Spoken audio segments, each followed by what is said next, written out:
Hello students. Now here again we are with rational and irrational numbers and our exercise is continuing. Now I am taking question number 13. कल सबको समझ में आया कि क्या होता है? Yesterday somebody asked me that what is contradiction. हमने वहां पर वो मेथड क्यों यूज किया?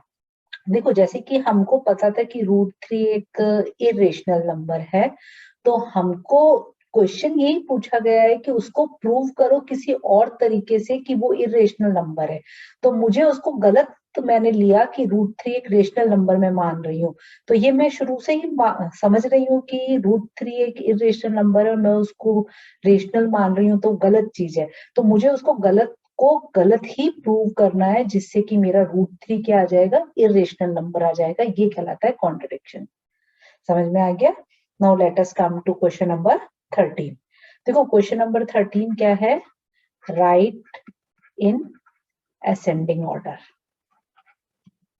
Right in ascending. अभी तक तुम जब अपनी 8th क्लास तक तुमने किया होगा, जैसे असेंडिंग ऑर्डर में डिसेंडिंग ऑर्डर में करते थे, या तो सिंपल तुम इंटीजर्स को अरेंज करते थे, जैसे -2 है, 5 है, 0 है, 1 है, -6 है, इसको तुमको अरेंज करना होता था। या तुमने फ्रैक्शंस को अरेंज करा होगा, 2/3, 7/5, 4/3, 0, 3, इस तरह से नंबर्स को तुमने असेंडिंग या डिसेंडिंग ऑर्डर में अरेंज किया होगा। लेकिन now we are in class 9th और हम स्टडी कर रहे हैं रेशनल एंड इरेशनल नंबर। तो ये क्वेश्चन हमारा उसी पे बेस्ड है, 3√5 एंड 4√3। अब स्टूडेंट्स देखो, इस क्वेश्चन में हम क्या करेंगे? कभी भी हम लोग इन दोनों को मल्टीप्लाई नहीं कर सकते। मैंने बताया कि एक तो है ये रेशनल नंबर, 3 तो रेशनल है, √5 हमारा इरेशनल है, तो हम इन दोनों को मल्टीप्लाई तो कर नहीं सकते, ये एज इट इज ही रहेंगे। तो हम क्या करें? हम इन नंबर्स को, हमको दोनों को किस तरीके से हम सेम करें कि हम कंपेयर कर सके। बिना कंपेयर करे हम पता ही नहीं लगा सकते कि कौन सा नंबर छोटा है और कौन सा नंबर बड़ा है। तो हम इसके अंदर क्या करेंगे स्टूडेंट्स?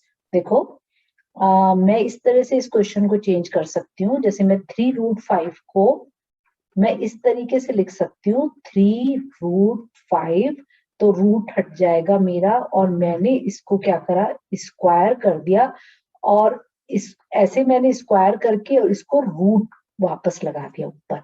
इससे क्या मतलब हुआ? देखो, रफ में समझने की कोशिश करो। 3√5 का हमने करा स्क्वायर, और मैंने जो ये रूट लगाया, मैं इस रूट को अगर हटाती हूँ तो ये क्या हो जाएगा? वापस हाफ हो जाता है। रूट जो ये स्क्वायर रूट हम हटा रहे हैं, तो ये हाफ हो जाता है। क्यूब रूट होता है तो 1/3 हो जाता है। यहाँ 4 लगा होता है तो यहाँ 1/4 हो जाता है। इस तरह से होता है। तो 2 और 2 कैंसिल हो गए, 2 और 2 ये कैंसिल हो गए, तो हमारे पास क्या बचा? 3√5। तो मैं इस 3√5 को ऐसे लिख सकती हूँ। अब देखो, अगर हम इस 3√5 को ऐसे लिखते हैं तो इसका मतलब क्या होता है? इसको मैं थोड़ा सा और वो करती हूँ। 3 का तो स्क्वायर हुआ, और दूसरा √5 का भी स्क्वायर हुआ। ये समझ में आ रहा है?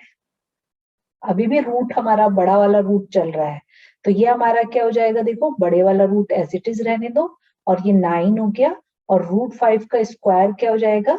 5। इसको मैंने मल्टीप्लाई करा, मेरे पास क्या ऑब्टेन हुआ? 45। आया समझ में? इसी तरह से देखो, मैं दूसरी साइड पे 4√3 को भी सॉल्व कर रही हूँ। 4√3 के लिए भी सेम मेथड हम लोग ले रहे हैं, बिग रूट, फिर यहाँ 4√3 और इसका स्क्वायर करा। फिर मैंने क्या तरीका बताया है? √4 का मैंने स्क्वायर कर दिया, और √3 का भी मैंने स्क्वायर कर दिया है।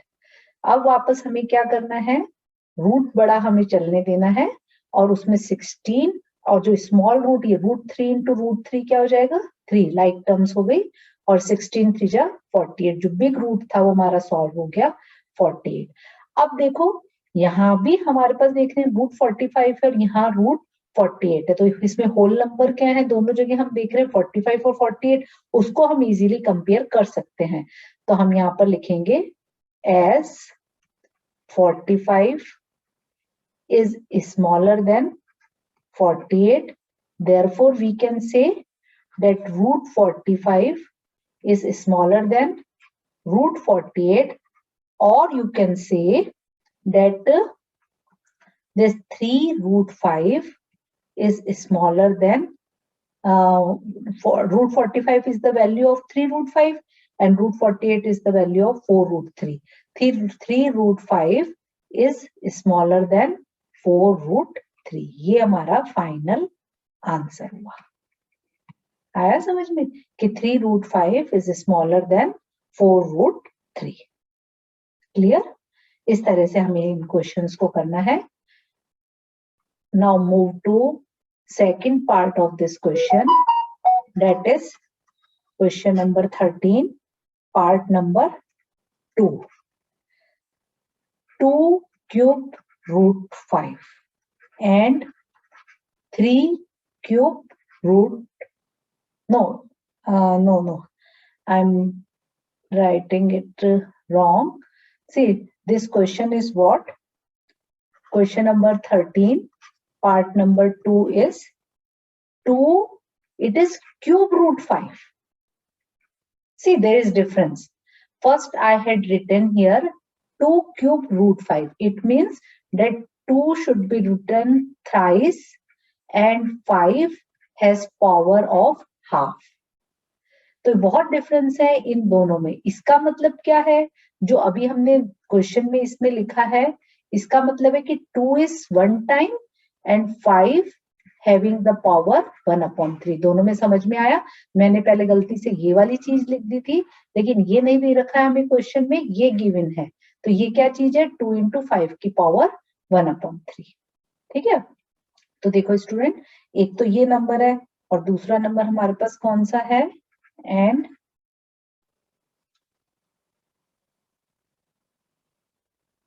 दूसरा नंबर है 3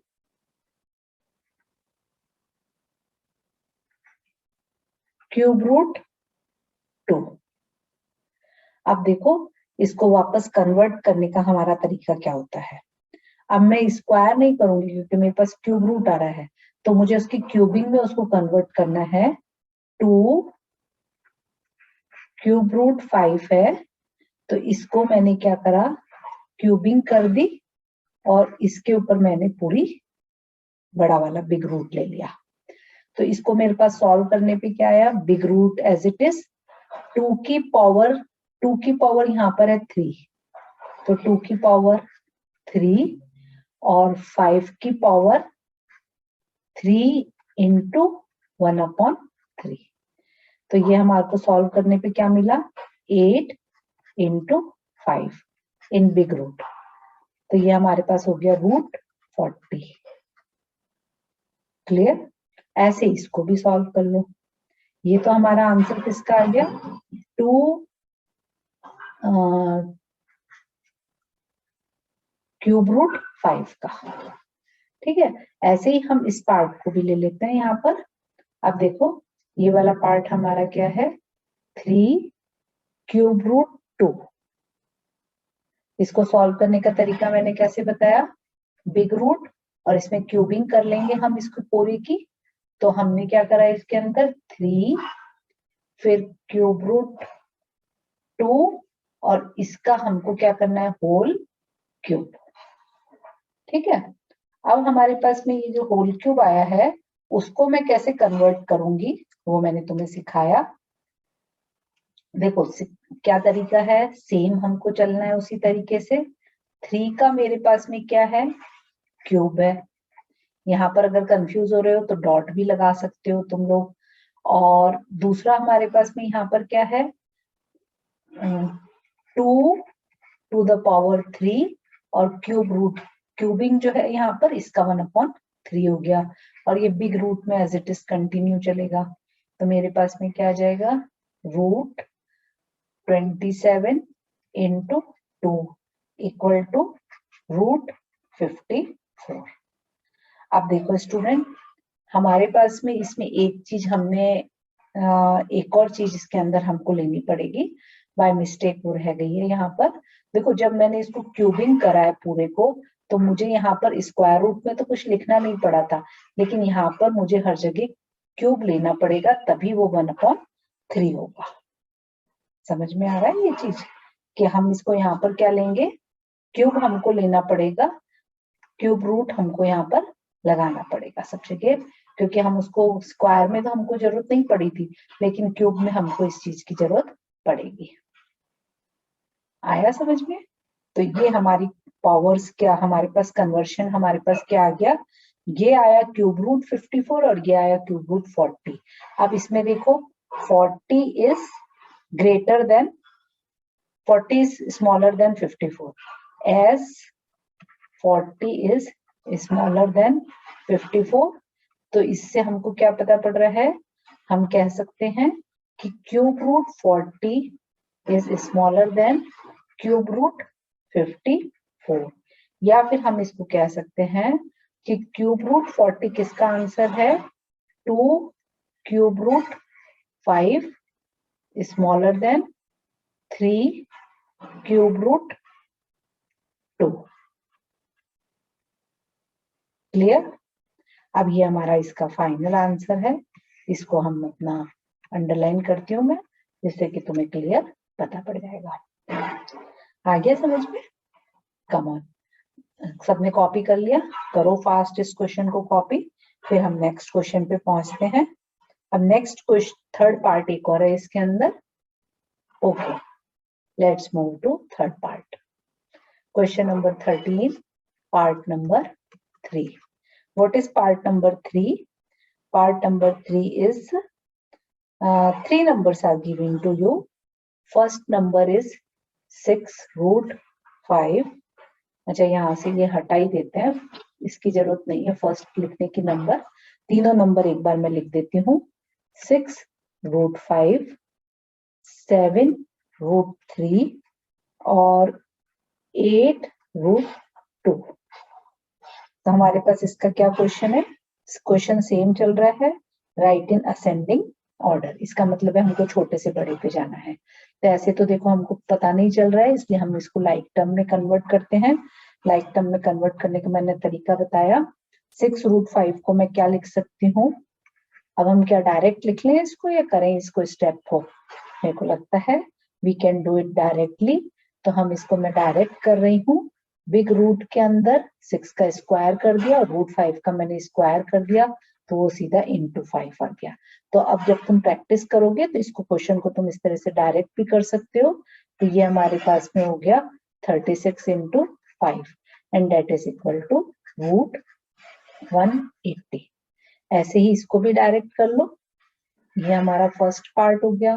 7 रूट 3 है तो 7 का स्क्वायर इंटू 3, तो ये मेरे पास में आया 49 into 3 and that is equal to root 147। अब तीसरा पार्ट देखो, तीसरे को हमने कैसे करना है, या इक्वल टू इस पर कर लेते हैं, और तीसरे में भी हमने इस तरह से करा। सेम मेथड हमको फॉलो करना है।